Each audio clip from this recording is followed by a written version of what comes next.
The phone screen glowed in my hands, and every word I read felt like a knife twisting deeper into my chest. I stood in Trevor's home office, surrounded by the expensive furniture and art we'd collected together over 8 years of marriage, and I read the messages that destroyed everything I thought I knew. I'm leaving her tomorrow. I need to find myself again, and that path leads back to you. The response from Colette came quickly. Finally. I've waited so long for you to remember who you really are. Who we are together. She's been good to me, but she's not you. She never made me feel alive the way you do. When you're free, we can travel like we used to. No obligations, no boring dinner parties, just us. I scrolled up. The messages went back an entire year. A full year of my husband telling his ex-girlfriend that he was coming back to her. A full year of planning his exit while I planned surprise birthday parties for him, while I supported his business deals, while I made love to him and told him I loved him every single day. My hands should have been shaking. I should have been crying. But something strange happened instead. I felt cold. Completely and utterly cold, like someone had flipped a switch inside me and turned off every emotion except one: clarity. I heard the garage door open downstairs. Trevor was home early. Of course he was. Tomorrow was the day according to his messages. He probably planned to have dinner with me one last time before shattering my world in the morning. I carefully placed his phone exactly where I'd found it, on his desk beside his laptop. Then I walked out of the office, down the hallway, and met him at the top of the stairs. Hey babe, he said, loosening his tie. He looked good as always. Trevor was the kind of handsome that turned heads wherever we went. Tall, fit, with dark hair that had just enough gray at the temples to make him look distinguished at 42. His smile was perfect. I used to love that smile. How was your day? Fine, I said. My voice sounded normal to my own ears. Dinner will be ready in 30 minutes. Perfect. I need to make a few calls first. I watched him walk into his office and close the door. I heard the lock click. He never locked that door unless he was on important business calls. Now I knew what those calls really were. I went downstairs to the kitchen and finished preparing the meal I'd started before my world ended. Grilled salmon, roasted vegetables, a salad with his favorite dressing. I set the table with our good china. I even lit candles. When Trevor came down, he looked surprised. What's the occasion? No occasion, I said, serving his plate. Just felt like making things nice. We ate in relative silence. He checked his phone several times. I wondered if Colette was texting him, if she was counting down the hours until he was hers again. Naomi, he said suddenly, putting down his fork. We need to talk. Here it comes, I thought. But I kept my face calm. Okay. He shifted in his chair. For the first time, he looked uncomfortable. I've been doing a lot of thinking lately. About my life, about where I am, about what I want. I sipped my water and waited. I think I need some time away. Some time to figure things out. Figure what out? I asked. Who I am. What I really want. I feel like I've been on this hamster wheel for so long, just going through the motions. Building the business, coming home, dinner, sleep, repeat. I need to find myself again. The words were so rehearsed. I could almost see him practicing this speech in the mirror. And you can't find yourself here? With me. He had the decency to look guilty. It's not about you. You've been great. You've been the perfect wife, honestly. But that's part of the problem. Everything is so perfect, so predictable. I feel like I'm suffocating. I set down my glass very carefully. So what are you saying exactly? I'm saying I need to leave for a while. I need space to breathe, to remember who I was before all of this. Before me, you mean? Before the marriage, the mortgage, the responsibilities. I need to feel alive again. The irony would have been funny if it wasn't so devastating. He wanted to feel alive with the woman he'd been cheating with for a year. He wanted adventure and excitement with Colette while I stayed here in our perfect house with my perfect manners, waiting for him to find himself. How long is a while? I asked. The question seemed to throw him off. I don't know. However long it takes. And us? Our marriage? He rubbed his face. I think we should take a break. See how things feel after some time apart. A break? I repeated flatly. You want a break from our marriage? I think it would be good for both of us. You could figure out what you want to. Maybe you've been just as stuck as I have. The manipulation was so smooth. Make it about both of us. Make it seem like he was doing me a favor by leaving. When are you planning to go? Tomorrow. I've already made arrangements. Of course he had. He'd had a year to make arrangements. Where will you go? I'll stay at the apartment downtown for a while. Then maybe travel. I haven't decided yet. The apartment downtown. The one we used when we worked late. The one that I later discovered he'd been using to meet Colette. The one where they'd probably been together while I sat at home wondering why he was working such long hours. I should have confronted him. I should have thrown his phone in his face and screamed about the messages. But something stopped me. Maybe it was pride. Maybe it was strategy. Or maybe it was just that cold, clear feeling that told me I needed to think before I acted. Okay, I said simply. He blinked. Okay. If you need to go find yourself, then go. I'm not going to beg you to stay. The confusion on his face was almost satisfying. He'd expected tears, arguments, maybe even me clinging to him and promising to change. He'd expected drama. You're not upset? I'm sure I will be, I said honestly. But right now I'm just tired. If this is what you need, then do it. He stared at me for a long moment and I could see the wheels turning in his head. This wasn't going according to his script. He probably planned to comfort me, to promise we'd work things out eventually, to keep me hoping while he ran off with Colette. I'll start packing tonight, he said slowly. I'll be gone by morning. Do you need help? No. No, I've got it. I stood and began clearing the dishes. My hands were steady. My breathing was even. Inside, something was breaking, but I wouldn't let him see it. I wouldn't give him that satisfaction. That night, I lay in our bed and listened to him moving around in the guest room, packing his life into suitcases. I stared at the ceiling and felt tears finally come, silent and hot. But they weren't tears of sadness. They were tears of rage. He planned this. He'd been planning it for a year. Every kiss, every I love you, every moment we'd shared for the past 12 months had been a lie. He'd been saying goodbye in increments, checking out piece by piece while I remained completely devoted. But as I lay there in the dark, something shifted inside me.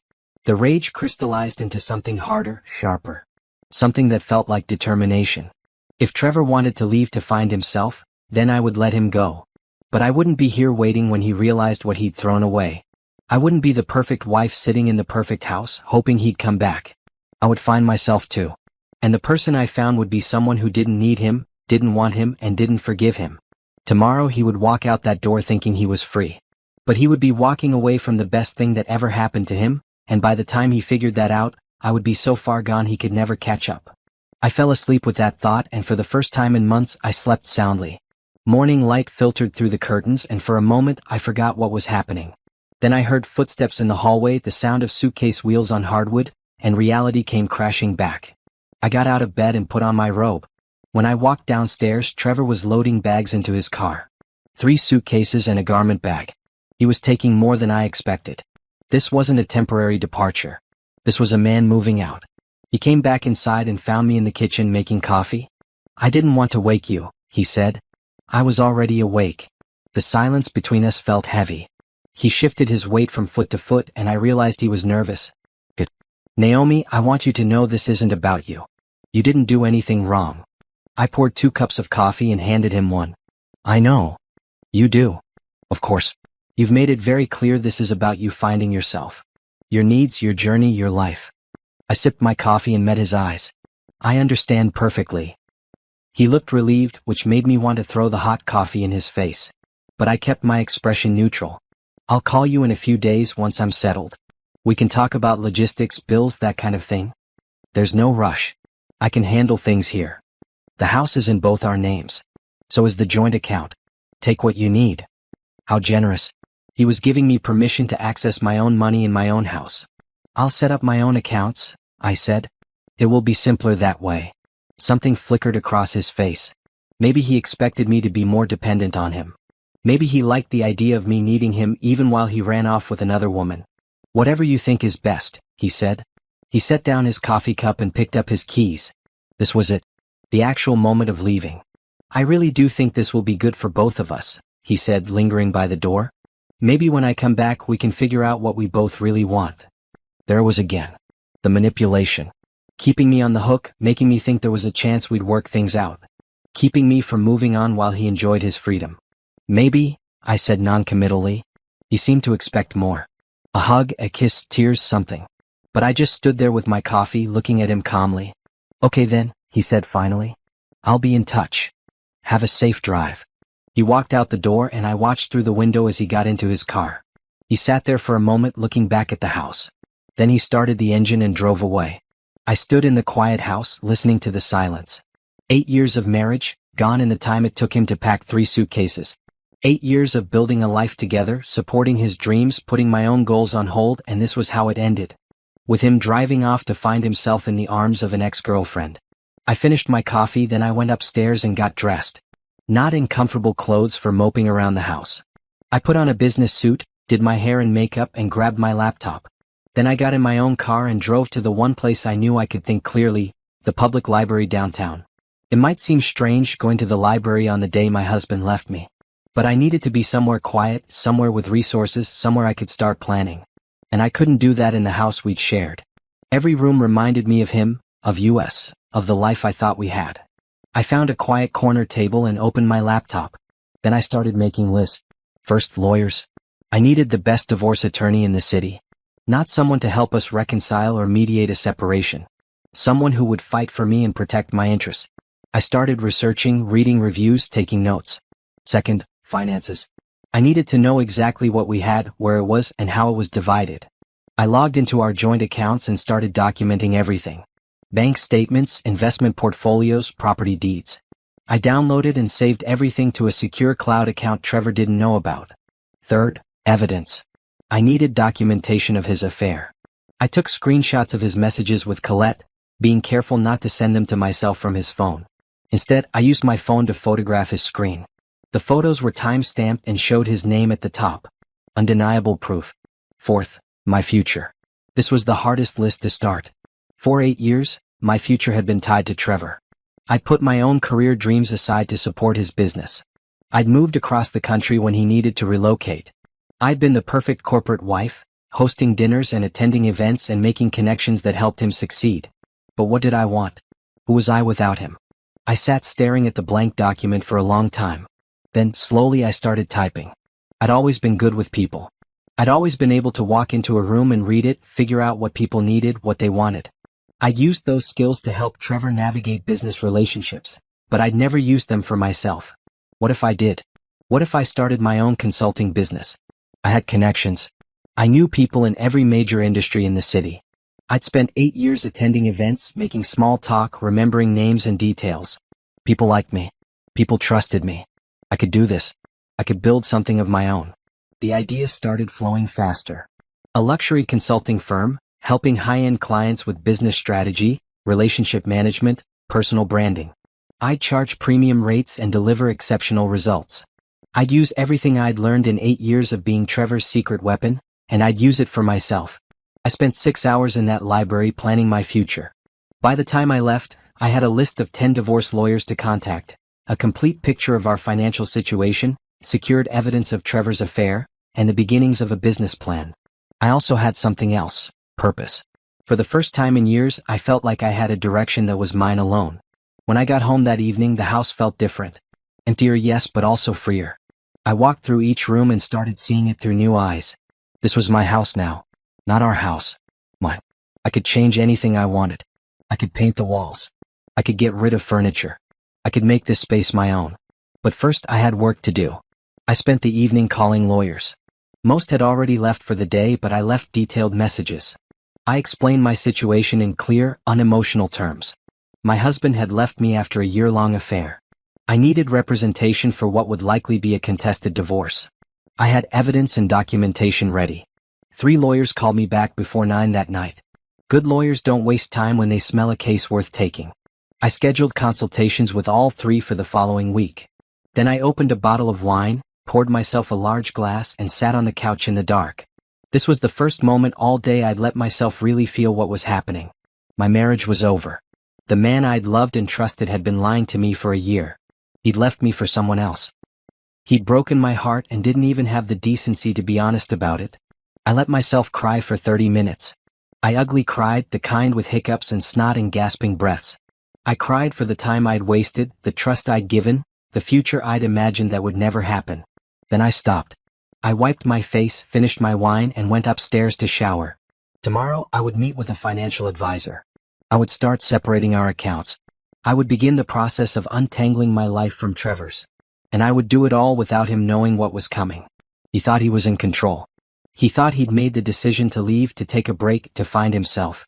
He had no idea that the moment he drove away, I'd stopped being his wife and started being his adversary. As I lay in bed that night, my phone buzzed. A text from Trevor. Made it to the apartment safely. Hope you're okay. We'll talk soon. I stared at the message for a long time. A few days ago, I would have responded immediately, telling him I loved him, asking how he was feeling, trying to keep that connection strong. Now, I simply turned off my phone and went to sleep. Let him wonder. Let him worry.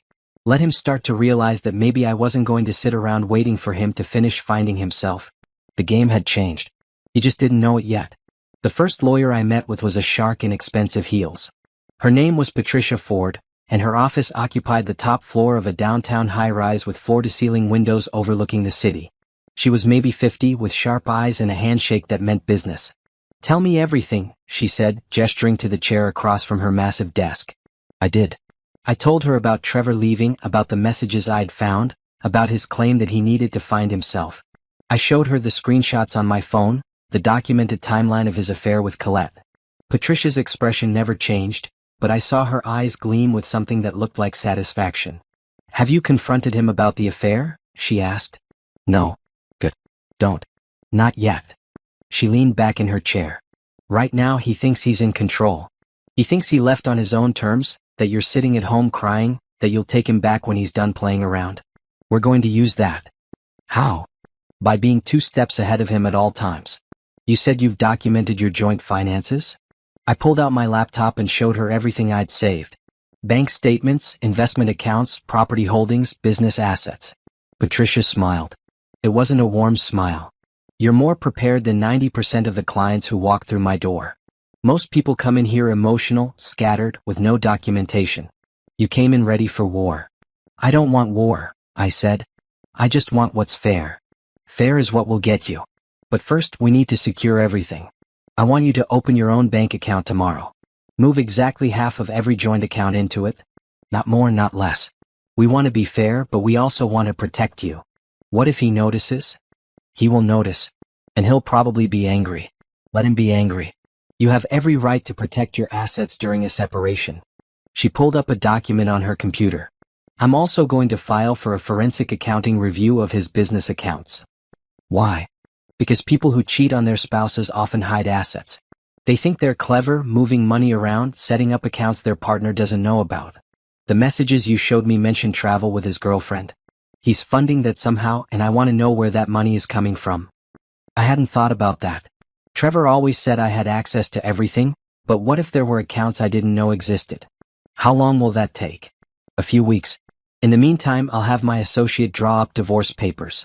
We'll file based on adultery, which in this state means you're entitled to a more favorable settlement. He broke the marriage contract. There are consequences for that." It felt surreal, sitting in this office talking about divorcing Trevor like it was a business transaction. But maybe that's what it needed to be. He treated our marriage like something he could pause when it was inconvenient. I would treat the divorce like the legal dissolution of a partnership. "What about the house?" I asked. "It's in both names?" "Yes." "Do you want to keep it?" I thought about that. Did I want to stay in the house where Trevor and I had lived? Where every room held memories? "No," I said. "I want something new. Something that's just mine." Patricia nodded approvingly. "Then we'll push for the house to be sold and the proceeds split. Or better yet, we'll push for you to buy him out at current market value. You keep the house, sell it yourself later for whatever you can get, and the profit is yours alone." "Can we do that? With the evidence of adultery?" "Absolutely. A judge will look favorably on the wrong spouse who wants to maintain stability while the cheating husband runs off with his girlfriend." We spent another hour going over details. Patricia explained the process, the timeline, what to expect. She was efficient, thorough, and clearly very good at her job. When I left her office, I felt lighter. I had a plan. I had someone on my side who knew how to fight. The next morning, I went to 3 different banks and opened new accounts. Personal checking, savings, investment accounts. Then I transferred exactly half of every joint account Trevor and I shared. It was a lot of money. More than I'd realized. Trevor's business was successful, and we'd been careful about saving. Seeing those numbers and accounts with only my name on them felt powerful. I was finishing the last transfer when my phone rang. "Trevor." I let it go to voicemail. 10 minutes later, he called again. I ignored it. He called a 3rd time and I finally answered. "What did you do?" His voice was tight with anger. "I opened my own accounts and moved my share of our money. Like you suggested." "Your share?" "Naomi, you took half of everything." "Yes. which is fair since it's all marital assets. I kept my voice calm and professional, like Patricia had coached me. You can't just do that without talking to me. You left without talking to me. You've been planning this for a year without talking to me. I'm simply protecting myself during our separation. Separation.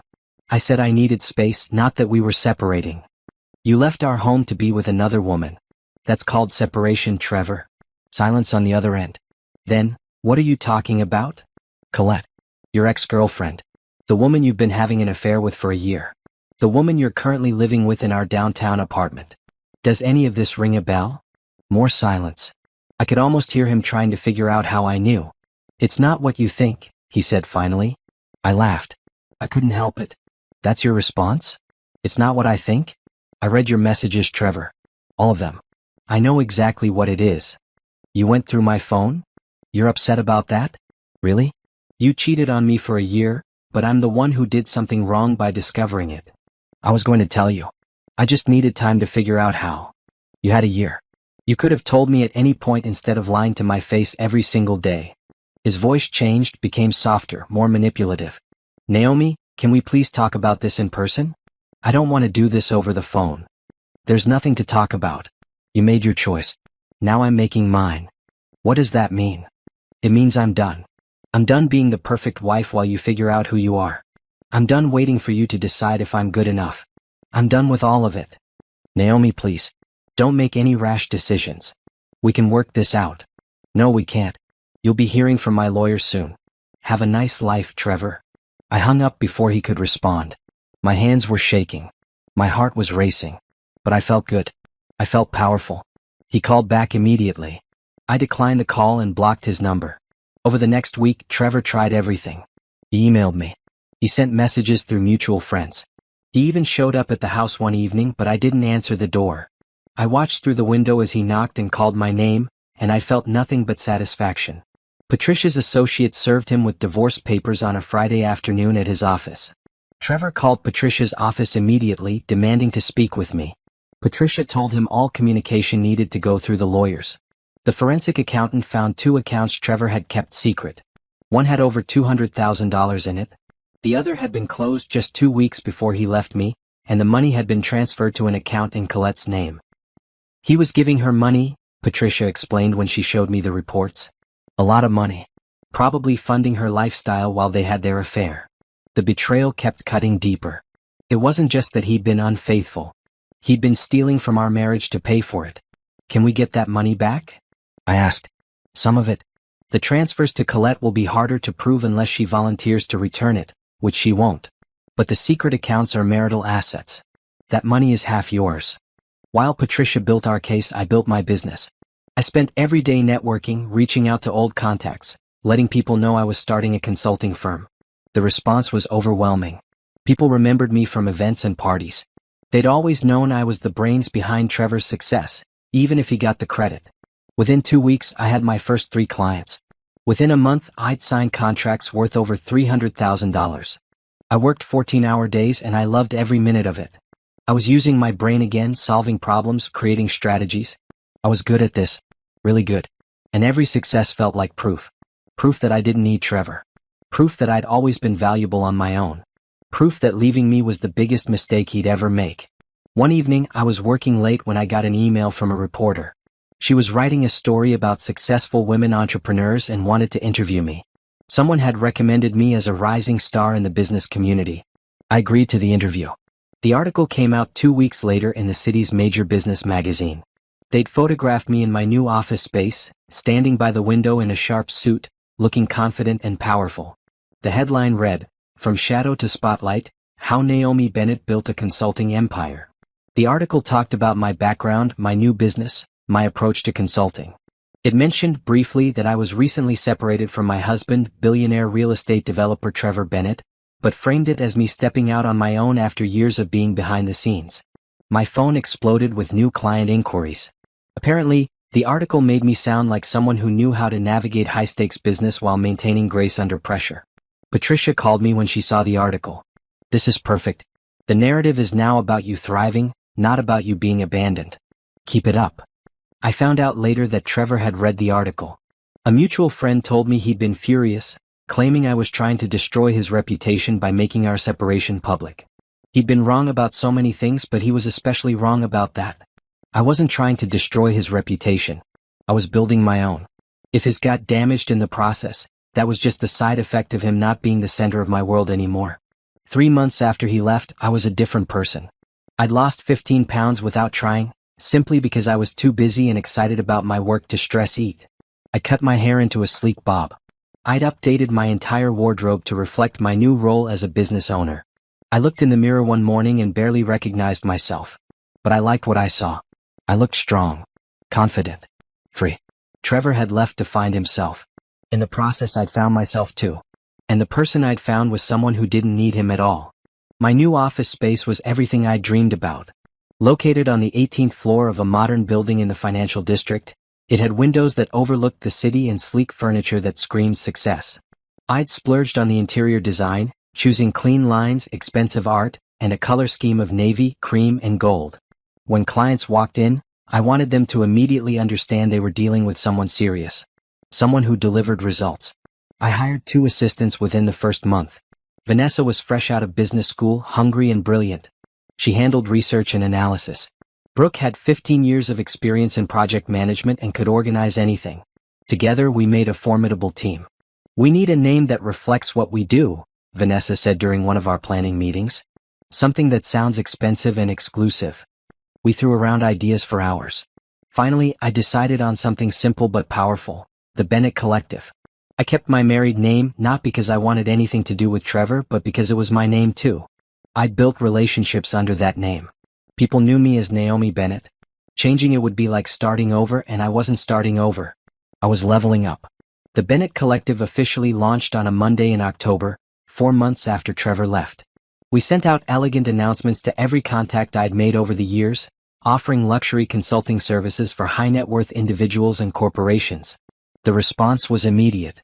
A tech CEO I'd met at a charity gala hired us to help him navigate a tricky business merger. He paid a $50,000 retainer without blinking. A hotel chain I'd once made casual conversation with at a fundraiser brought us on to develop a customer experience strategy for their luxury properties. That contract alone was worth $200,000. A celebrity who'd sat next to me at a dinner party hired us to help her launch a lifestyle brand. She told me she'd remembered how I'd given her advice about positioning and branding just in conversation, and now she wanted to pay for that expertise. It turned out that 8 years of being Trevor's wife, attending endless events and making genuine connections had given me something valuable: a network of people who trusted me and respected my judgment. I worked constantly, but it didn't feel like work. Every successful pitch, every satisfied client, every 5-star review felt like building something real, something mine. My social media presence grew naturally. I posted about business strategy, leadership, personal growth. I shared behind-the-scenes glimpses of my office and my work. I kept it professional but personable. Women started reaching out to me, asking for advice about starting their own businesses, leaving bad relationships, finding their worth. I tried to respond to as many as I could, offering encouragement and resources. One woman sent me a long message about how she'd been in a similar situation, how her husband had left her feeling worthless, and how seeing my success had inspired her to go back to school and pursue her dreams. She ended it with, "Thank you for showing me that life doesn't end when someone leaves. Sometimes it's just beginning." I cried when I read that. Good tears though. Tears of gratitude that my pain had somehow helped someone else. The divorce proceedings continued in the background. Patricia kept me updated on every development, but I tried not to let it consume my thoughts. Trevor's lawyers were fighting the forensic accountant's findings, claiming the secret accounts were for business purposes. Patricia had evidence that they weren't. Trevor himself tried to reach out several times. He sent flowers to my office. I had Vanessa donate them to a nursing home. He sent a handwritten letter to the house. I threw it away without reading it. He even tried to schedule a meeting through mutual business contacts. I declined. I had nothing to say to him. Through the grapevine, I heard things were not going well with Colette. Apparently, the fantasy of their reunion wasn't matching the reality. She was expensive, demanding, and dramatic. Trevor's business was struggling because he was distracted.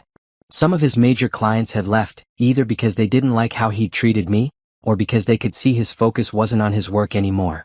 I should have felt satisfied hearing that, and part of me did. But mostly I just felt indifferent. His problems weren't my problems anymore. I started going to therapy. Not because I was falling apart, but because I wanted to understand why I'd allowed myself to become so small in my marriage.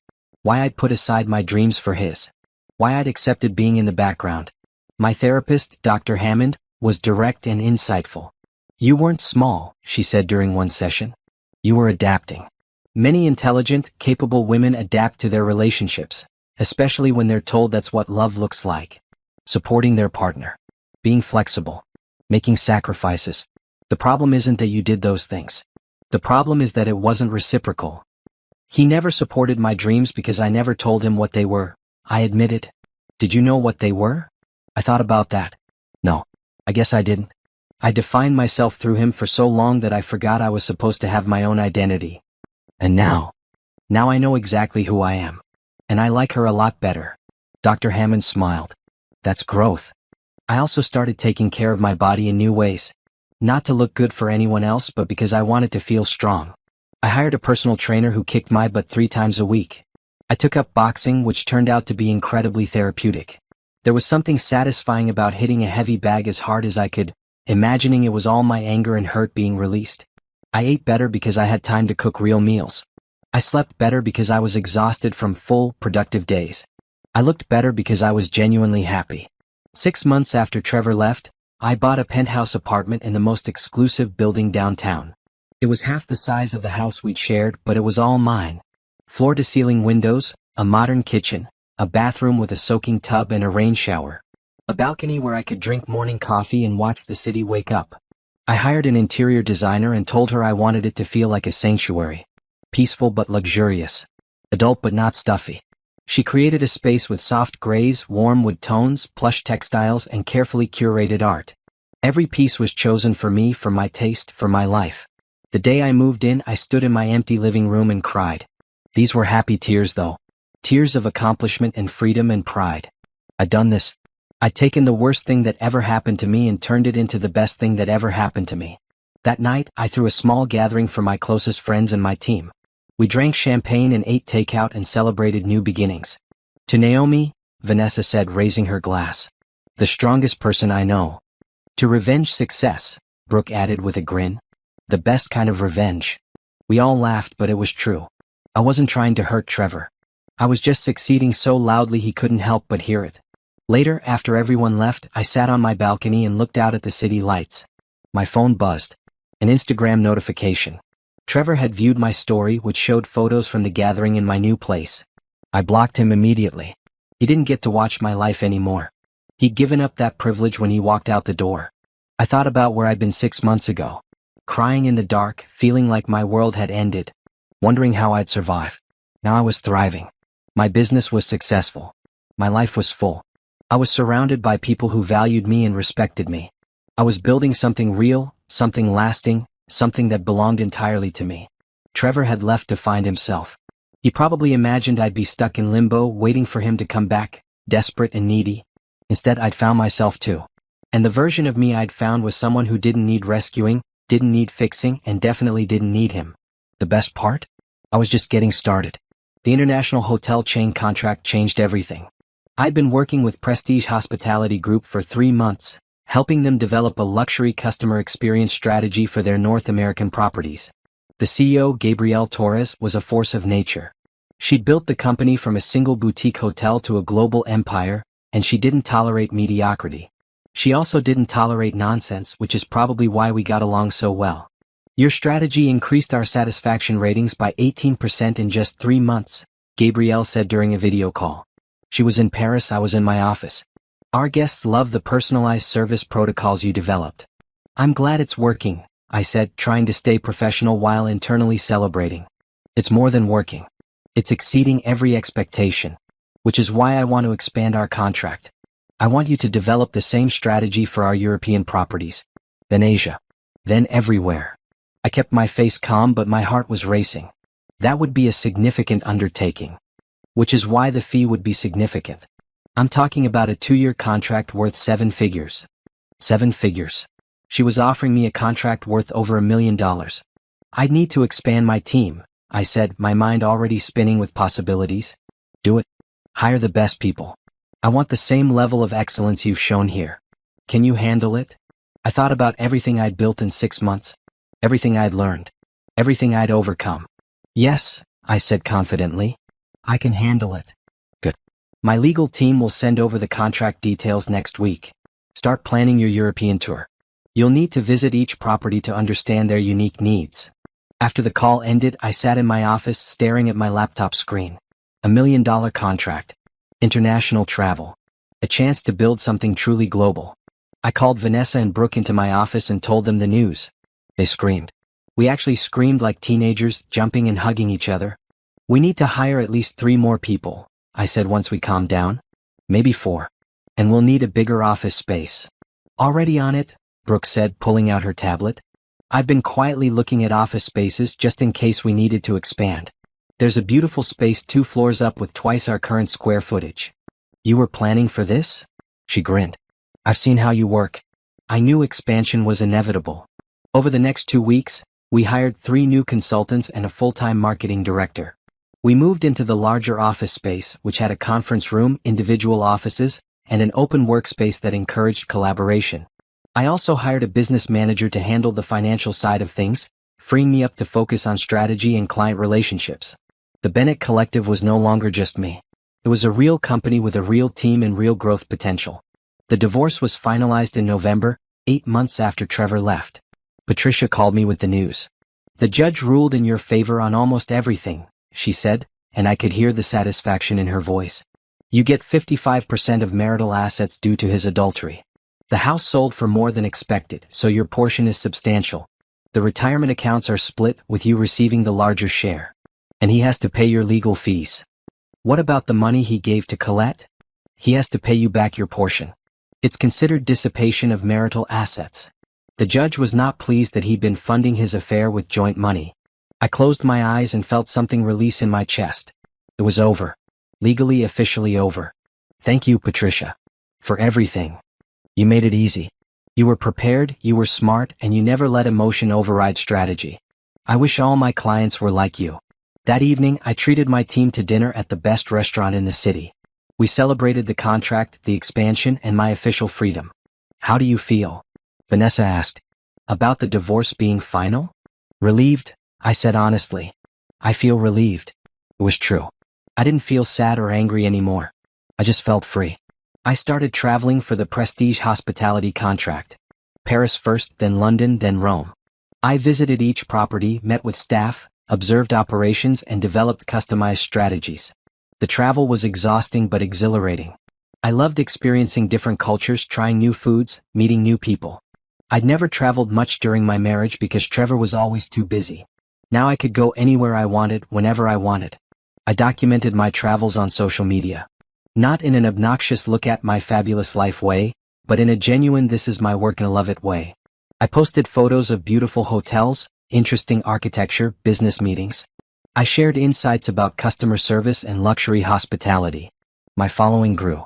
People were interested in the work I was doing, the life I was building, the journey I was on.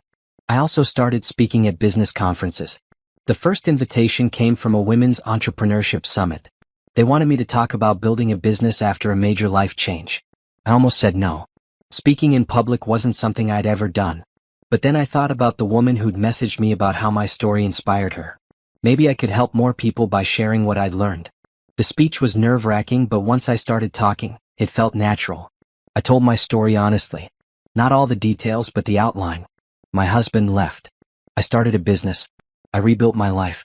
And I'd never been happier. The standing ovation surprised me.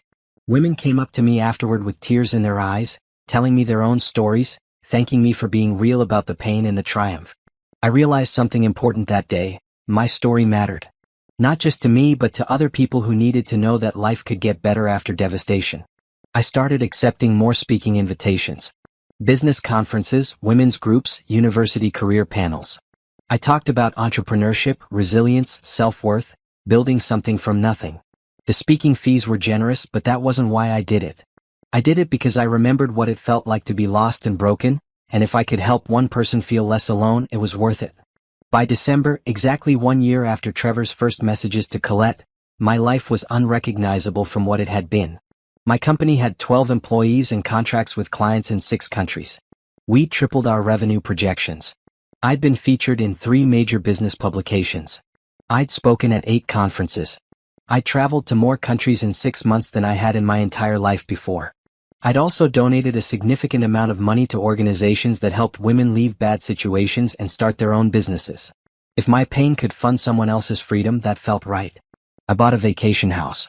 Nothing huge, just a small cottage on the coast where I could escape on weekends. It had a porch with a view of the ocean and a fireplace for cool evenings. It was peaceful and private and entirely mine. My social media showed glimpses of all of it. The business success, the travel, the personal growth. I never posted about Trevor or the divorce or what had happened. That was private. But the results of moving forward? Those were worth sharing. Through mutual acquaintances, I heard that Trevor was not doing well. His business had lost several major clients. Colette had left him after he couldn't maintain the expensive lifestyle she wanted. He'd moved into a smaller apartment and was struggling to rebuild his reputation. Some part of me thought I should feel sorry for him. But I didn't. He'd made his choices. He'd destroyed something good because he thought he deserved better, and he'd found out the hard way that the grass isn't always greener. I wasn't glad he was suffering. I just didn't care. On New Year's Eve, I threw a party at my penthouse for my team and closest friends. We watched the fireworks from my balcony, drinking champagne and making toasts to the year ahead. To new beginnings, someone said. To success, someone else added. To never settling for less than we deserve, I said, raising my glass. We all drank to that. As the countdown to midnight began, I looked around at the people in my home. These were people who valued me, supported me, believed in me. These were people who'd seen me at my lowest and helped me climb to my highest. This was my life now. Not perfect but real. Not always easy but always moving forward. When midnight struck and everyone cheered, I felt something I hadn't felt in a long time. Complete. I was complete on my own. I didn't need someone else to make me whole. I'd always been whole. I'd just forgotten it for a while. Trevor had left to find himself. In the process, he'd lost the best thing he'd ever had. And I'd found everything I never knew I was missing. I didn't actively seek information about Trevor. I didn't check his social media or ask mutual friends about him. But in a city like ours, where business and social circles overlapped constantly, information had a way of finding you anyway.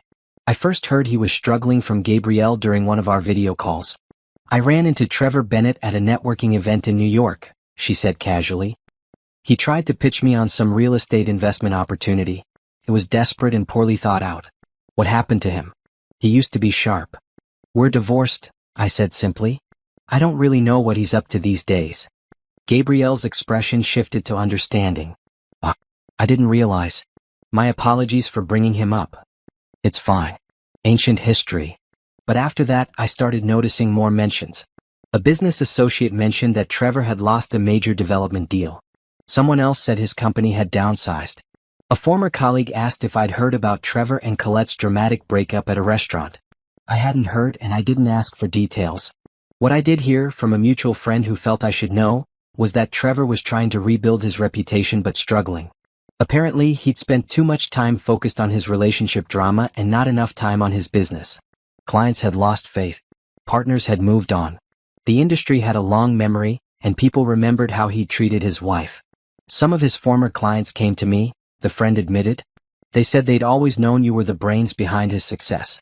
They wanted to work with you instead. I wasn't surprised. I'd been at every dinner, every negotiation, every strategy session. I'd offered insights and made connections. I'd just done it quietly from the background. Now I was doing it in the spotlight and people could see what I'd always been capable of. In February, 14 months after Trevor left, I got an email from him. It had been months since he tried to contact me, and seeing his name in my inbox felt strange. Like a reminder of a different life. I almost deleted it without reading. But curiosity won. The email was long. He apologized for everything. He said he'd made a terrible mistake. He said leaving me was the worst decision of his life. He said Colette wasn't who he thought she was. He said he'd been stupid and selfish and completely wrong. He said he wanted to talk. To meet. To see if there was any chance we could work things out. He ended the email with, I know I don't deserve it, but I'm asking for a chance to fix this. You were always the best thing in my life and I was too blind to see it. Please, Naomi. Can we talk? I read the email 3 times. Then I saved it to a folder and didn't respond. Part of me wanted to feel vindicated. He'd finally realized what he'd lost. He wanted me back. I'd won. But it didn't feel like winning. It felt empty. I didn't want him back. Not because I was still angry, but because I genuinely didn't want that life anymore. I didn't want to be married to Trevor. I didn't want to go back to being in the background. I didn't want to rebuild something that had been broken from the start. I'd found something better. Myself. Dr. Hammond and I talked about the email and therapy. How did it make you feel? She asked. Sad, I think. Sad that he wasted so much time. Sad that he hurt both of us for nothing. Sad that he thought I'd still be available after everything. Do you feel tempted to respond? No. I don't know what I'd say. Sorry your fantasy didn't work out? Sorry you destroyed our marriage for something that wasn't real? There's nothing to say. You've moved on. Completely. That's powerful, Naomi. Many people in your situation would struggle with those feelings. The fact that you're genuinely indifferent shows how much healing you've done. She was right. I'd done the work. I'd processed the pain, the anger, the betrayal. I'd rebuilt my life from the ground up. I discovered who I was without him. Going back would mean undoing all of that. And I wasn't willing to do that for anyone. The second email came a week later. This one was shorter, more desperate. Please respond. I need to know you got my message. I need to talk to you. Please. I didn't respond to that one either. The third email arrived a few days after that. Angry this time. You can't ignore me forever. We were married for 8 years. I deserve at least a conversation. Stop being petty and talk to me. The tone shift was revealing. First apologetic, then desperate, now angry. It wasn't about me. It was about him needing something from me and being frustrated that I wasn't giving it to him. I blocked his email address. In March, I was featured on the cover of a national business magazine. The article was about successful women entrepreneurs who'd built thriving businesses in challenging circumstances. They interviewed me for hours, talking about the Bennett Collective, my consulting approach, my growth strategy. The headline read, Building an Empire, How Naomi Bennett Created Success on Her Own Terms. The article mentioned my divorce briefly, only to note that I'd started the business during a period of personal transition. It focused on my accomplishments, my vision, my future plans. The magazine came out on a Wednesday. By Friday, the article had been shared thousands of times. My website crashed from traffic. My email was flooded with new client inquiries and interview requests. Vanessa ran into my office with the magazine, grinning. We're going to need to hire more people. Like, immediately. She was right. The publicity brought in so much business that we expanded again. We moved into an even larger office space that took up half a floor. We hired 8 new employees. We opened a second location in New York. The Bennett Collective was becoming a recognizable brand in the luxury consulting world. I also started getting offers from major companies who wanted me to speak at their corporate events. The fees were substantial, sometimes $50,000 for a single speech. My accountant called me one day, laughing. Naomi, do you realize you're going to clear $5 million in revenue this year? Your company is valued at over $10 million. I hadn't realized. I'd been so focused on the work, on building something excellent, that I hadn't been tracking the numbers that closely. That's good, right? I asked. That's extraordinary. You built a multi-million-dollar company in less than 2 years. Most businesses take 5 to 10 years to reach this level. The success felt surreal sometimes. Not because I didn't think I deserved it, but because it had happened so fast. But then I'd remember all the years I'd spent learning how to read people, building relationships, understanding business strategy. All the skills I'd developed while supporting Trevor's career. I hadn't come from nowhere. I'd just finally gotten the chance to use everything I'd learned for myself. In April, I was invited to speak at a prestigious business conference in Los Angeles. The theme was resilience and reinvention. They wanted me to deliver the keynote address. The audience was over 1,000 people. Business leaders, entrepreneurs, executives. I walked onto that stage in a sharp suit, looked out at the crowd and felt completely calm. I told my story. Not the details of the divorce, but the journey. Losing everything. Starting over. Building something new. Finding strength in the struggle. The person who left me did me a favor, I said near the end of the speech. He removed himself from my life, and in doing so, he made room for me to become who I was always meant to be. His leaving wasn't my ending. It was my beginning. The standing ovation lasted for several minutes. Afterwards, dozens of people approached me. They shared their stories, their struggles, their victories. They thanked me for being honest about how hard it was, and how worth it the journey could be. One woman, probably in her 60s, hugged me with tears in her eyes. My husband left me after 30 years. I thought my life was over. But watching you, hearing you, I realized maybe it's just starting. Thank you. That's when I understood the real power of what I'd built. It wasn't just a successful business. It was proof that life could get better. That you could lose everything and still win. That your worth wasn't determined by someone else's decision to stay or leave. I flew back home feeling energized and purposeful. Trevor must have seen the magazine cover or heard about the conference speech, because the emails started again. Multiple emails over several days, each one more desperate than the last. He'd made a mistake. He wanted to fix things. He still loved me. He changed. Colette meant nothing. I was the only one who mattered. Please, please, please give him another chance. I set up an automatic filter that sent his emails directly to trash. I didn't need to read them. I didn't need his apologies or his promises. I didn't need anything from him at all. Because I'd built something better than the life we'd had together. I'd built a life that was entirely mine, filled with work I loved, people who valued me, and a future that excited me. Trevor could keep his regrets. I had better things to do than help him manage his feelings. The divorce had been final for months, but the paperwork kept coming. Division of assets, transfer of titles, closing of joint accounts. Each document felt like removing another thread that had tied me to Trevor. Patricia handled most of it, but she'd call when there were decisions to make. The house sold for $40,000 over asking, she informed me in late March. Your portion after fees is substantial. What do you want to do with it? Invest half. Donate 20% to women's shelters and business programs. Keep the rest liquid for business expansion. Done. Also, Trevor's lawyer is requesting a meeting. He wants to discuss something outside the divorce settlement. No. You don't want to hear what it's about? No. Whatever he wants, the answer is no. If it's business related, refer him to my business manager. If it's personal, I'm not interested. Patricia was quiet for a moment. You're doing well, Naomi. A lot of my clients stay stuck in anger or hope. You've genuinely moved on. I had good help, I said. And I had enough self-respect to know I deserved better. The final divorce decree arrived by courier in April. A thick envelope with legal documents that officially ended my marriage. I signed everything that needed signing and filed it away without much emotion. It felt anticlimactic somehow. All those years together, all that history reduced to paperwork and signatures. But maybe that was the point. Maybe the best way to end something was simply to end it, clean and complete, without drama or lingering attachments. I took the afternoon off and drove to my beach house. I sat on the porch with a glass of wine and watched the ocean. The waves kept coming, endless and consistent, washing the beach clean over and over. That's what time had done for me. Washed me clean of the hurt, the anger, the betrayal. I'd been through the storm and now I was on the other side. My phone buzzed. A text from Brooke. Client meeting went perfectly. They signed the contract. 12 months, 6 figures. You're magic. I smiled. Not magic. Just good at what I did. In May, the Bennett Collective celebrated our second anniversary. 2 years since I'd opened the doors with nothing but determination and a laptop.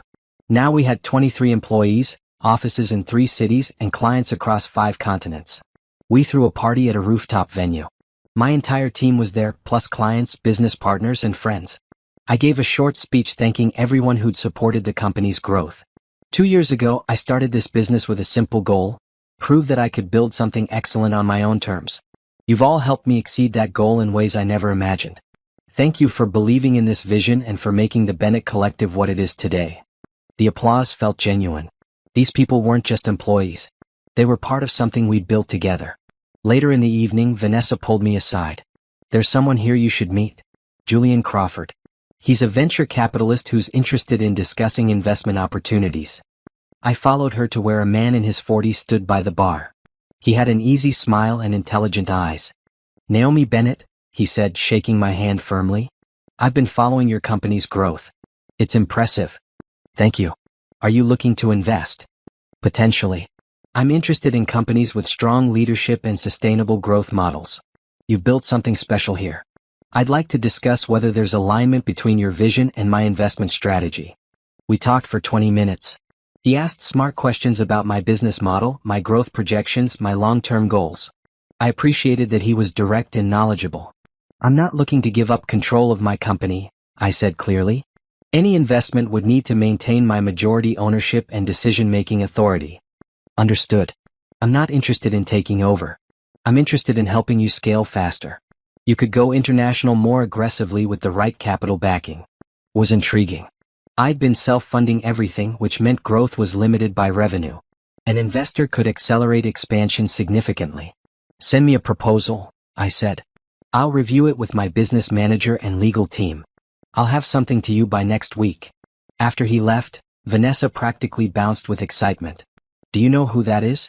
Julian Crawford has funded some of the most successful companies in the country. If he's interested in investing in us, that's huge. Let's see what he proposes before we get excited. But privately, I was intrigued. The Bennett Collective could go from successful to industry-leading with the right investment. And I'd built something solid enough that investors were seeking me out. The proposal arrived 5 days later. It was comprehensive and reasonable. Julian was offering a significant investment in exchange for 20% equity. He'd remain a silent partner, providing capital and connections but leaving all operational decisions to me. I spent a week reviewing it with my team. We ran projections, discussed pros and cons, evaluated risks. This could triple our growth rate, my business manager said. You could open offices in London, Tokyo, Dubai. You could hire the best talent in the industry. You could become the global leader in luxury consulting. What's the downside? Accountability to an investor. You'd need to hit certain benchmarks. There'd be quarterly reviews. And if you ever wanted to sell, he'd have input on that decision. I thought about it carefully. Was I willing to give up a piece of my company to grow faster? The old Naomi would have been scared. She would have wanted to maintain complete control, to avoid any risk of losing what she'd built. But the new Naomi understood that sometimes you had to take calculated risks to reach the next level. Let's do it, I decided. But I want ironclad agreements about my decision-making authority. And I want input on how the investment capital is allocated. We negotiated details for another 2 weeks. Julian was professional and fair. By June we had a signed agreement. The Bennett Collective had a major investor and the capital to expand globally. The first thing I did with the investment was open an office in London, then Tokyo, then Sydney. I hired top consultants in each location, people with local expertise and international experience. I developed training programs to ensure every office maintained the Bennett Collective's standards of excellence. I traveled constantly, overseeing the expansion, meeting with new clients, speaking at international business conferences. It was exhausting and exhilarating. By August, just over a year and a half since Trevor left, I was running a truly global company. We had offices on 4 continents. We had over 50 employees. We were generating annual revenue in excess of $8 million. I'd built an empire. And I'd done it all without him. The irony wasn't lost on me. Trevor had left to find himself and ended up lost. I'd been left behind and ended up finding everything. In September, I got a message from Patricia. Trevor's lawyer reached out again. He's requesting a meeting with you. He says it's urgent and personal. What does he want? They won't say unless you agree to meet. I thought about it for maybe 30 seconds. No, I don't care what he wants. We're divorced. We have no business together. I'm not interested. I'll let them know. An hour later, Trevor called me directly. I'd forgotten I'd unblocked his number after the divorce was finalized. Naomi, please. I need to talk to you. Just once. In person. His voice sounded strained. Desperate. We have nothing to talk about, Trevor. Please. I know I don't deserve anything from you, but I'm asking anyway. 30 minutes. That's all I need. Why? Because I need to apologize. Really apologize. Face to face. And because I need you to know the truth about everything that happened. I already know the truth. You had an affair. You left. We're divorced. What else is there? There's so much more. Please, Naomi. I've respected your boundaries for months. I haven't shown up at your office or your home. I haven't tried to contact you through friends. I'm asking for one conversation. Then I'll never bother you again if that's what you want. I should have said no. I should have hung up. But something in his voice caught me. Not the desperation, but something else. Defeat, maybe. Or genuine remorse. Fine. 30 minutes. But we meet in public and we meet on my terms. Anything. Name the place and time. The coffee shop on 5th Street. Tomorrow at 2. If you're late, I'm leaving. I'll be there. Thank you, Naomi. I hung up and immediately questioned my decision. Why had I agreed?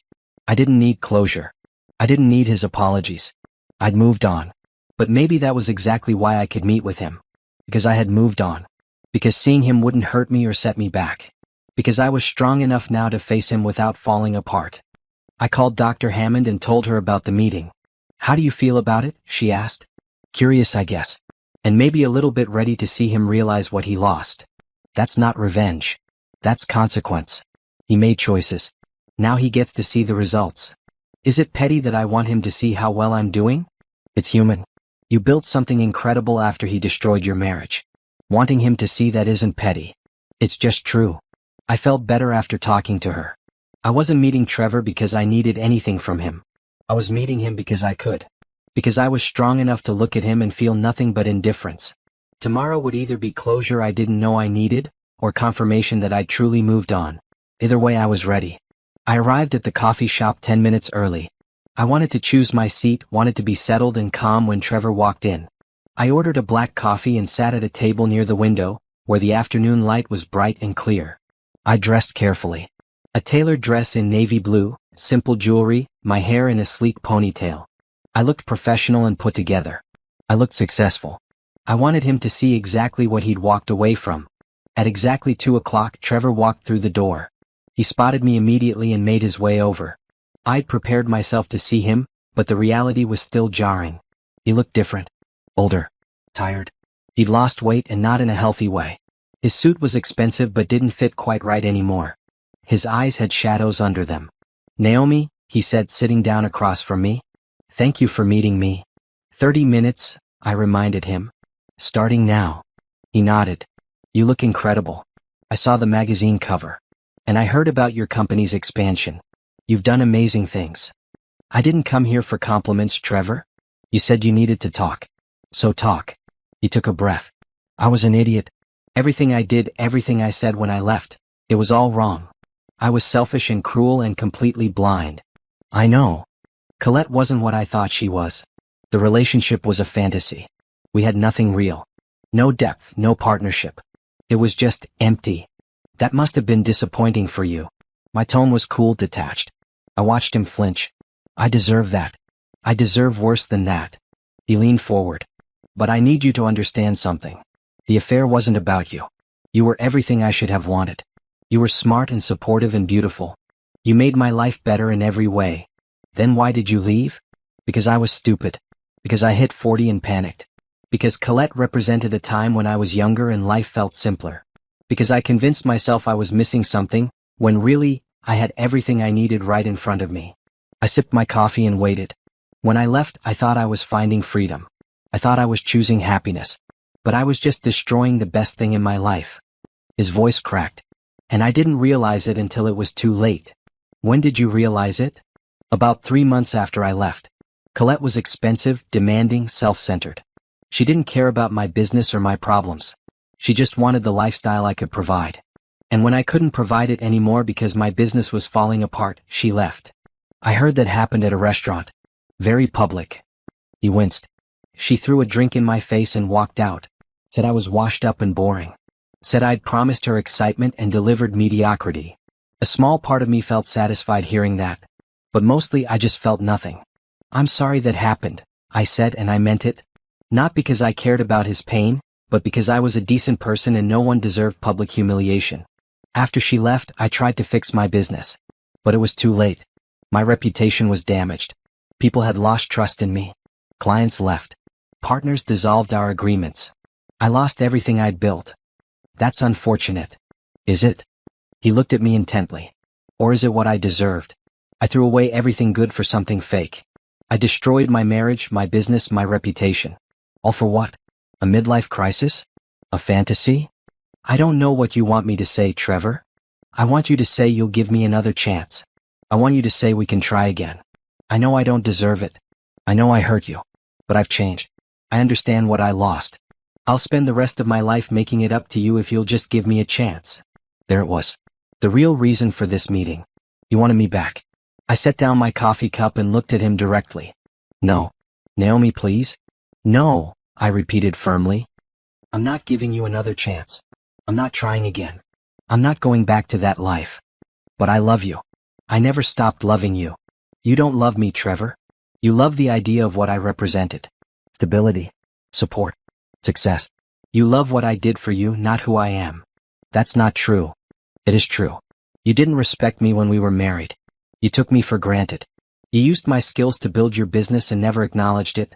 You had an affair for an entire year and didn't think I deserved honesty. That's not love.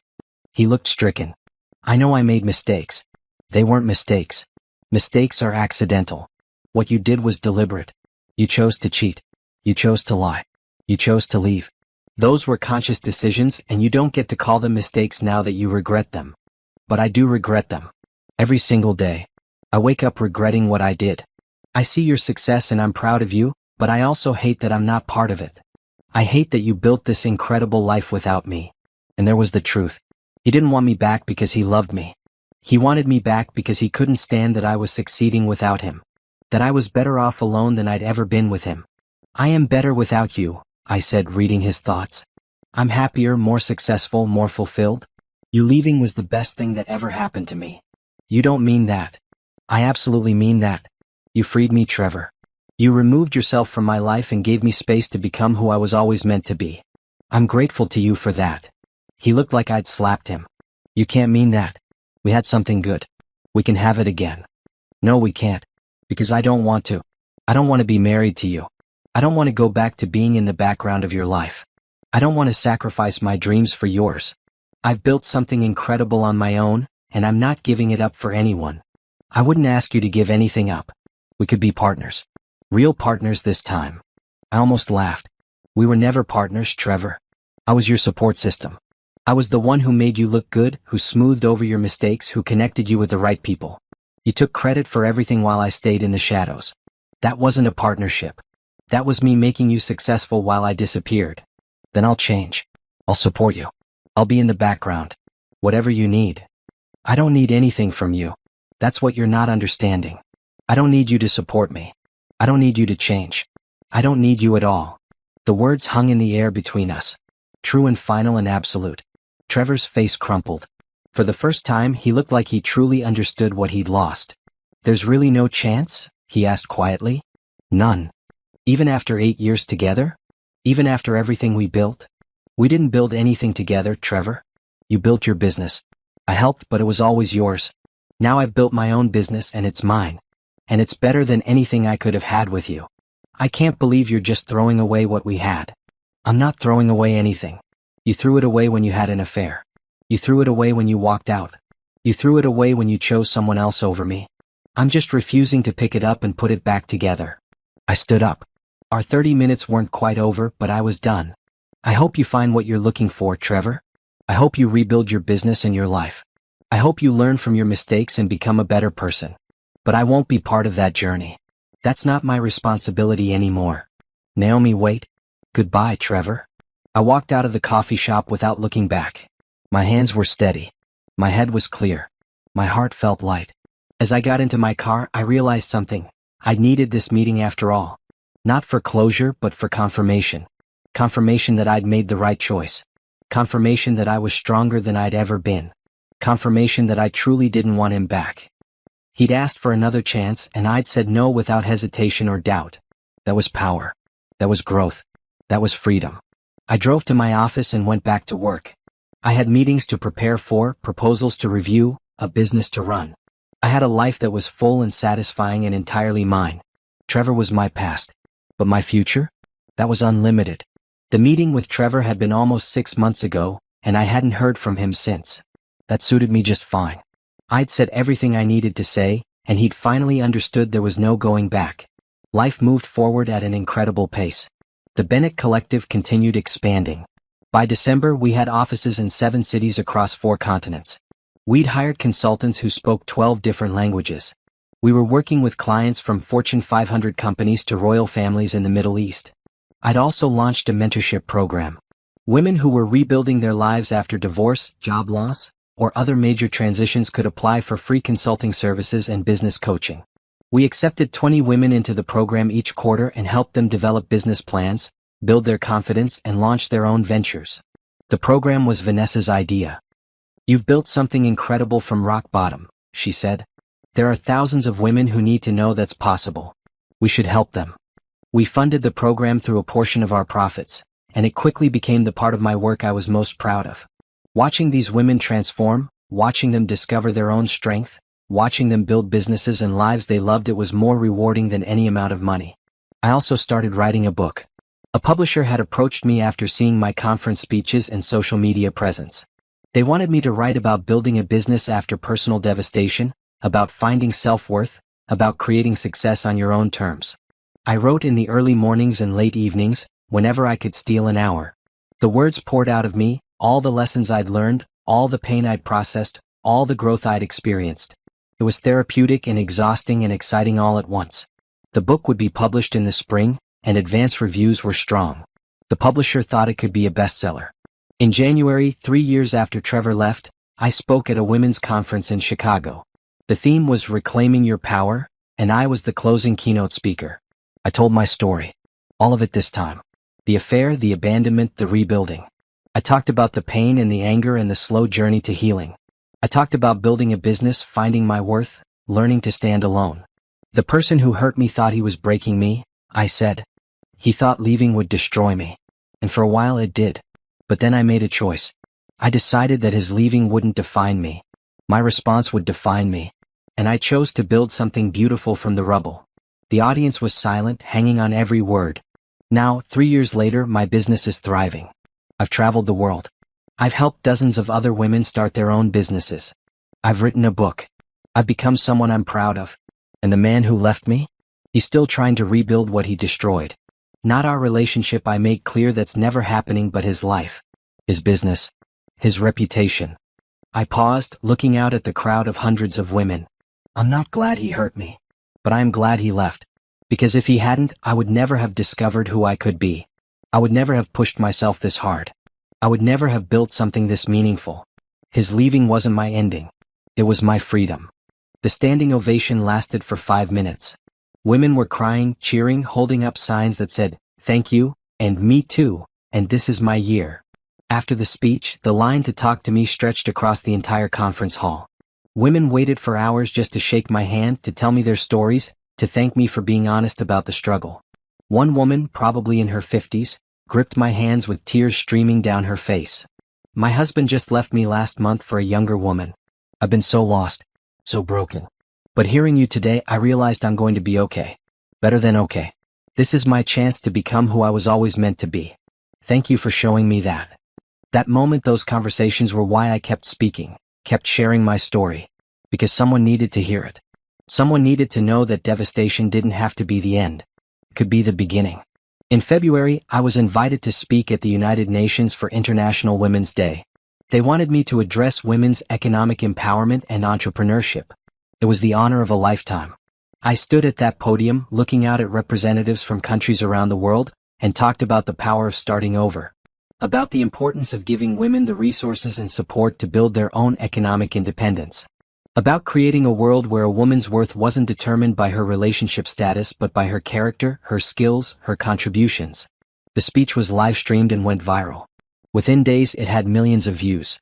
My social media following exploded. I received hundreds of business inquiries and speaking invitations.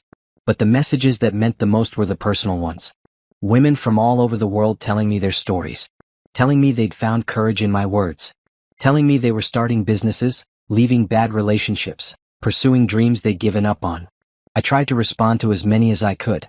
Even if it was just a few words of encouragement, I wanted them to know someone saw them, someone believed in them, someone understood. The book launched in March to strong sales and excellent reviews. It debuted at number 4 on the national bestseller list and climbed to number 1 within 2 weeks. Publishers Weekly called it an honest, inspiring guide to rebuilding your life and finding your power. I did a book tour, traveling to 15 cities in 3 weeks. Every event was packed. Women brought copies for me to sign, many with tear-stained pages and highlighted sections. They told me which parts made them cry, which parts gave them hope, which parts made them finally leave bad situations or start that business they've been dreaming about.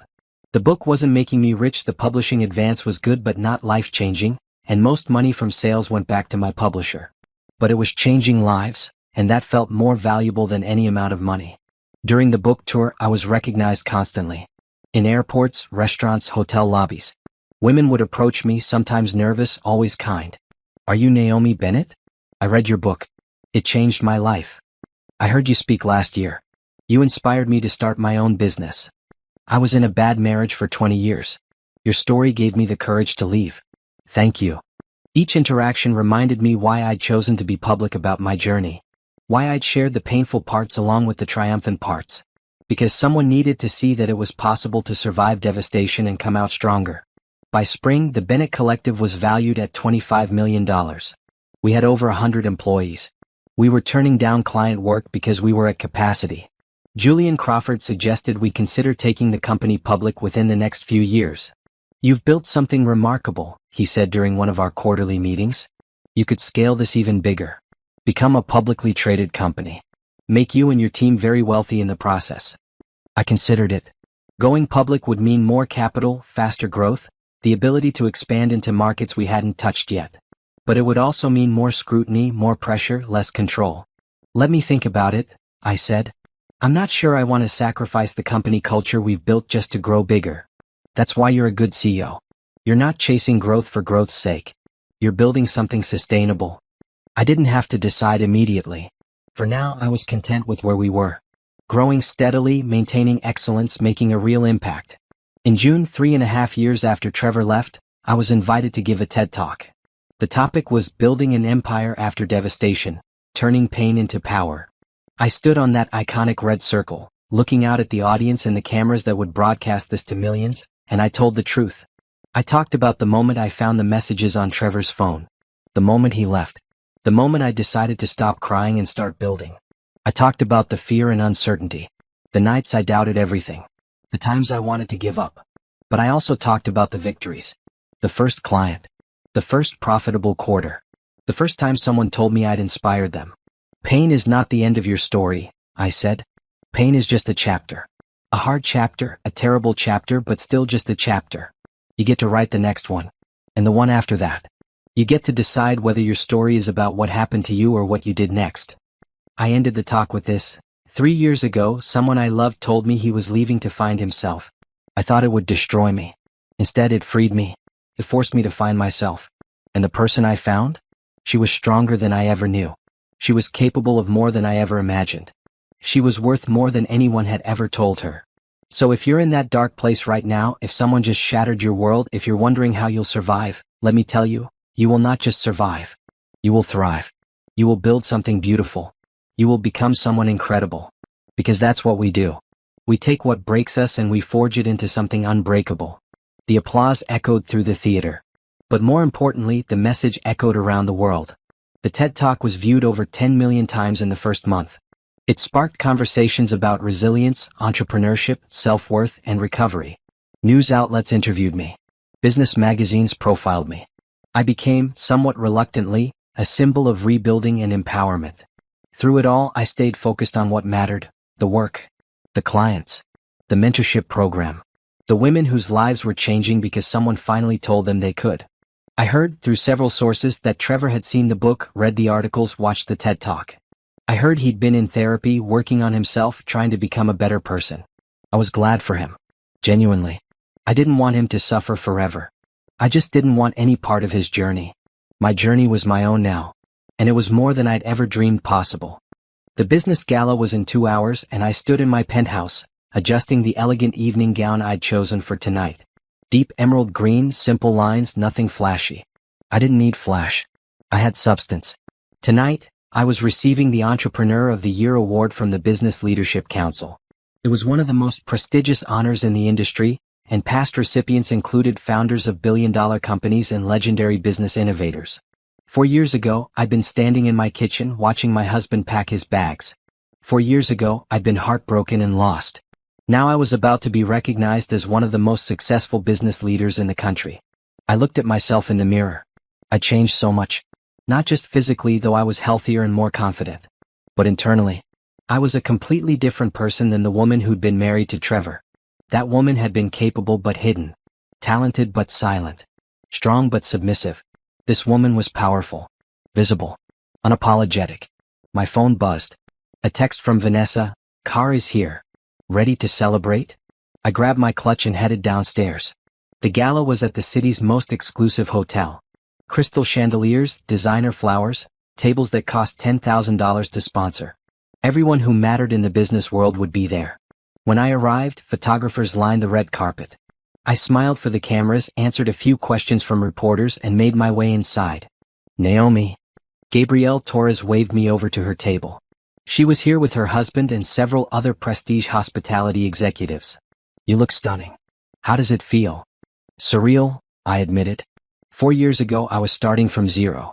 Now this. You didn't start from zero. You started with incredible skills and determination.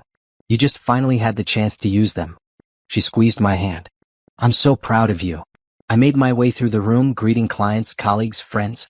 Julian Crawford was there with his wife. My entire leadership team had a table near the front. Even Dr. Hammond had come, smiling proudly from her seat. The evening began with dinner, followed by a video presentation about the award recipients. When my segment started, I watched my journey play out on the massive screens. Photos of me at early client meetings, clips from speeches, images of the Bennett Collective offices around the world. The narrator's voice described how I'd built a multi-million-dollar global consulting firm in just 4 years. How I'd created a mentorship program that had helped over 200 women start their own businesses. How I'd become a sought-after speaker and best-selling author.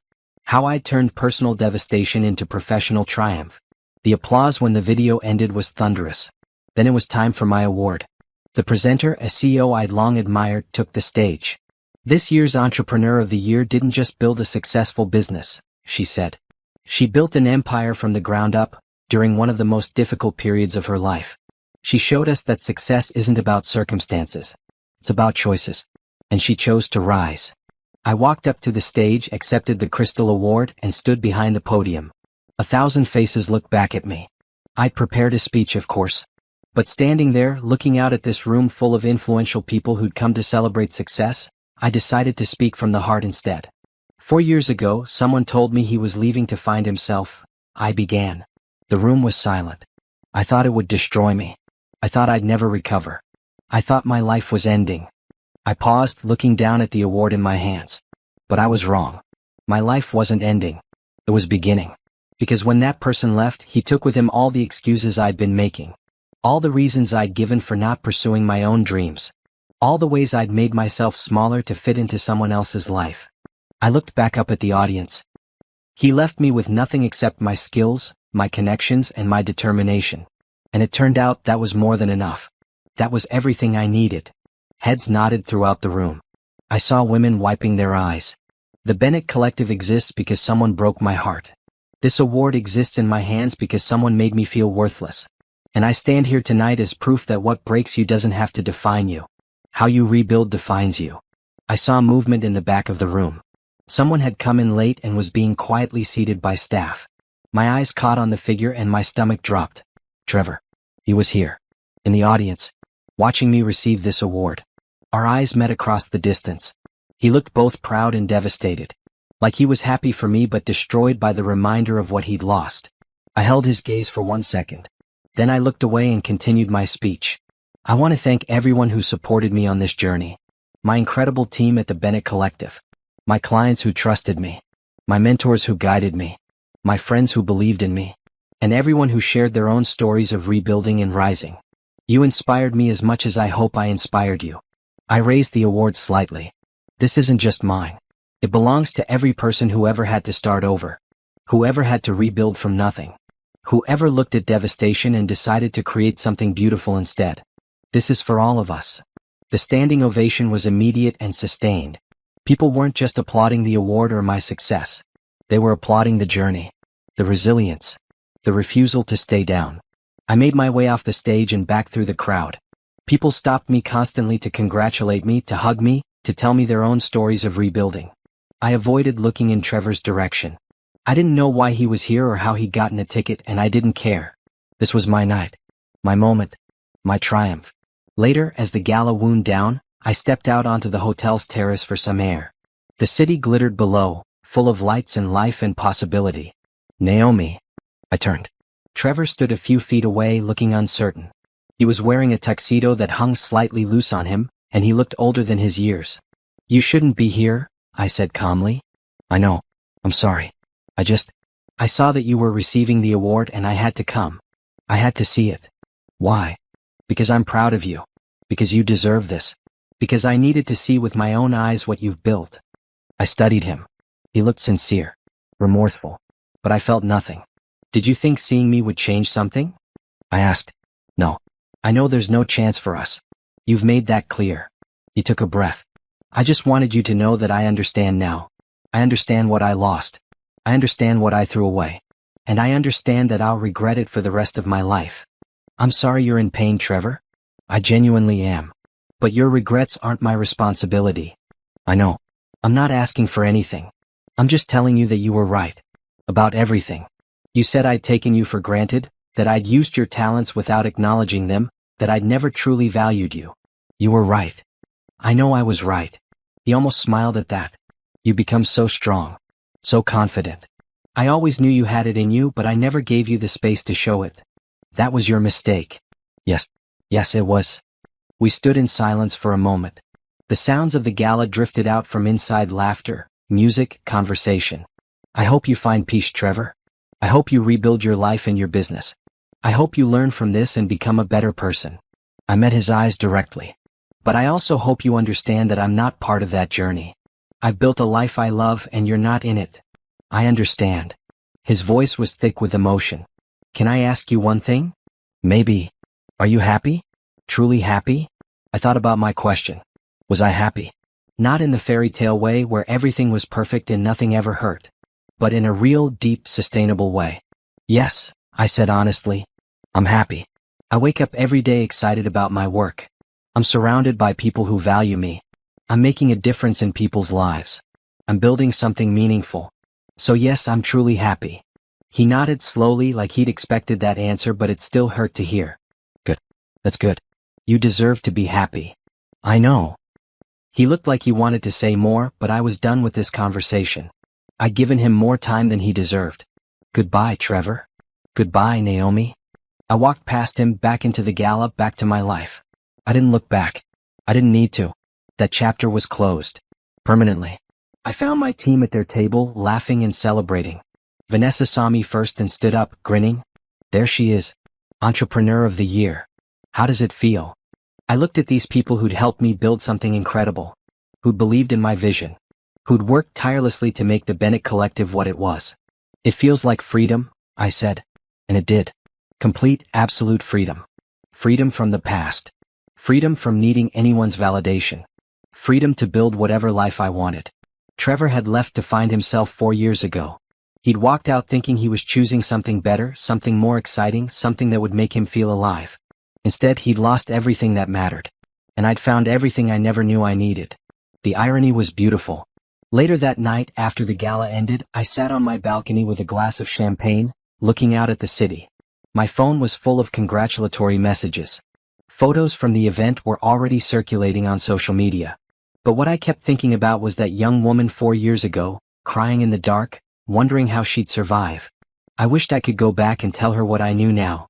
I'd tell her that the pain wouldn't last forever. That she was stronger than she knew. That losing everything would teach her to build something unshakable. I'd tell her that the person who left her was doing her a favor. That his absence would create space for her to become who she was always meant to be. I'd tell her that 4 years from now, she'd be standing on a stage, accepting an award, living a life she'd never even dreamed was possible. Most of all, I'd tell her this: the best revenge isn't revenge at all. It's building a life so full, so successful, so genuinely happy that the person who hurt you becomes irrelevant. And that's exactly what I'd done. Trevor had wanted freedom. He'd gotten it, and it had cost him everything. I'd been given freedom involuntarily. And I'd turned it into an empire. I raised my glass to the city, to the life I'd built, to the woman I'd become. Thank you, I whispered to the universe, to fate, to whatever force had brought me through the darkness. Thank you for breaking me. Because I rebuilt myself into something unbreakable. The lights of the city glittered back at me, full of promise and possibility. And I smiled. Because my story wasn't over. It was just beginning. This was my life now. Built on my terms, by my rules, for my happiness. And nobody, not Trevor, not anyone, could take that away from me. I was free. Completely, absolutely, gloriously free. And freedom, I'd learned, was worth more than anything else in the world.